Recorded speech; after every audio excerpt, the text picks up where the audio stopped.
Good morning.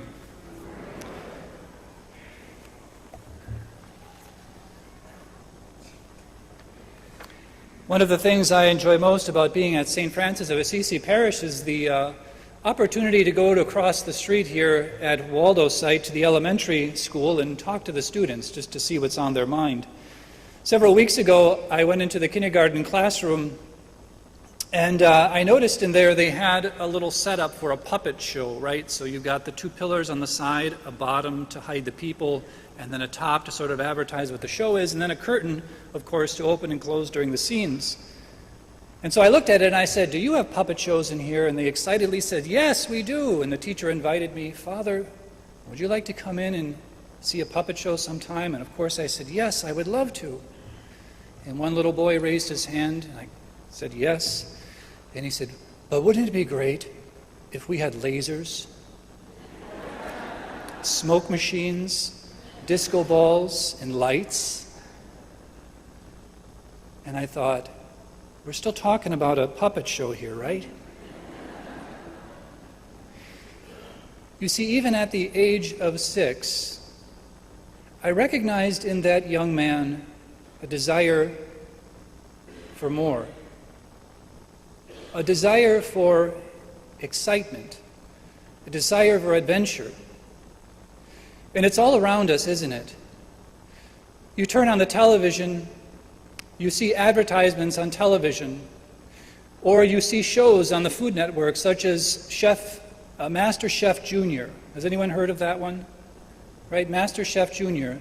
They bring kids in, I think, age 8 to 12 or so, and they have them make food, and there's this big adventure and excitement about whether they get it right or get it wrong.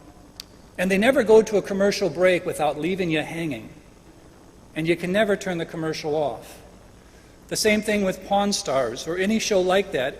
It, in a sense, cultivates a sort of excitement in us in order to get us to continue watching. St. Ignatius of Loyola knew about this excitement. He was a saint in the 16th century. He dreamed very much of being a chivalrous man. He wanted to be a knight, a soldier, successful, conquered. He wanted to rescue the damsel in distress. He wanted his life to be surrounded by excitement. One day in war, though, he took a bowling ball, or a cannonball, which was like a bowling ball, to the leg. Well, that ended his desire for adventures because it meant he had to spend months trying to recuperate. And during those months he spent lying in bed, he was bored. All his desire, all of his wants to be chivalrous had ended, or at least been suspended, because he was there bedridden. And so he began reading books about knights, the great adventures, the great conquests, the great friendships. He derived a lot of excitement and pleasure out of reading those books, but he noticed something that when he put them down, that excitement began to wane, began to decrease. Finally, having been tired of reading all those books of adventure, somebody gave him a book on the lives of the saints. As he began to read the saints' lives and see the intricate action of God's grace and how they use God's grace to go out into the world, he discovered how, from the inside, their lives were so exciting by following the grace of the Lord. But he noticed something, because at some point he put those books down too, but he noticed one distinction, that his excitement continued. You see, when he read about those other people following their own script in life, he realized that in an instant it made him excited, but as he put them down, it no longer made him excited. But those books of the saints who are heroic in virtue, he discovered upon reading their lives that happiness lasted. St. Ignatius was the founder of the Jesuits, one of the largest religious orders in the entire world, and they continue to flourish with vocations around the world.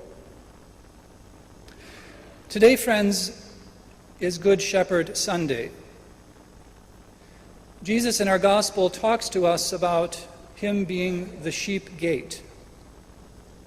the real way to make your life exciting, to make your life adventurous.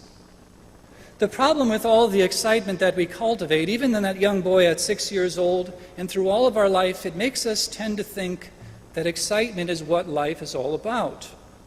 And then as a priest, I hear, "Father, I'm bored at Mass." See, that's because your cultivation of excitement has led you to believe that anything is worth anything means is exciting. Well, friends, what's the consequence of that? When my spouse no longer becomes exciting to me, I must look elsewhere. When my parents no longer become exciting to me, I must find a new adventure. When my grandparents no longer become exciting for me, I must put them away. When my children no longer become exciting to me, I must ignore them. Do you see the consequence of surrounding ourselves with the excitement that the world often offers us? Is we begin to have expectations that are not realistic. Now, I notice in Manitowoc we got this new car wash. It's no longer enough just to have your car washed, but it's got to have lights and lasers and exciting. Friends, it is true your desire for excitement is good. But be careful where you find it. Psalm 23 is the psalm we read today on this Good Shepherd Sunday. And it's one of the most popular psalms. Almost every Christian knows it. "The Lord is my shepherd, I shall not want." How do you tell the difference between the excitement that the world offers and the excitement that the Lord offers in following His grace? Is the excitement the Lord offers lasts? It gives us bravery. It desires us only to seek more the will of God, rather than the excitement the world offers that often asks us or convinces us that we ought to run away from God because we think He's boring. That is what the thieves and the robbers Jesus is referring to is talking about. You know, shepherds and sheep in those days had a very adventurous life. And when you think of Psalm 23, we often think of very consolate ideas. And from the outside, that's what it looks like. But if you know the story about sheep and shepherds, you realize that in the desert, which is where Jesus would have been speaking, there are great hills and there's great valleys because, as in any location, when the waters rain, they fall down as gravity takes them into the valleys create rivers, the rivers go out to lakes and seas. But in order to have anything grow in the desert, you need the water in the valley. The problem is that if you're not on the peaks of those valleys, you can't see predators. If you're on the peaks of the valleys, you can see a long ways off, you can sort of plan for predators or dangers or anything else coming at you. You see, but if you trust the shepherd to defend you, if you trust the shepherd's plan for your life, you're not afraid to go into those valleys. Fresh and green are the pastures where He gives me repose. Near restful waters He leads me. Even though I walk in the valley of the shadow of death, the shadow of danger, the shadow, you might say, of adventure, I fear no evil, because, Lord, you are with me. Friends, like Ignatius, know how to distinguish about what animates and excites your life. See, in our first reading in St. Peter, scared to death because of persecution, jumps out of that upper room and exclaims to all the people, "The Lord that you crucified, God has made Lord and Christ. He has risen Him from the dead." Not just an idea, really. They risked their lives for this, and they gave their lives for it. So today, friends, as we read, we pray that priests might have more homilies like St. Peter's, where he proclaims God's salvation, and 3,000 are baptized that day. Every priest wants that to happen. I have one, just so you know, after Mass.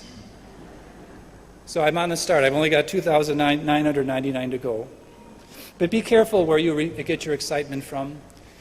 And may the excitement of the world never be the center of your life. But may the Lord in his grace and the voice of the shepherd lead you and guide you to the true and verdant pastures. And may you never sense in that pasture that you lack anything.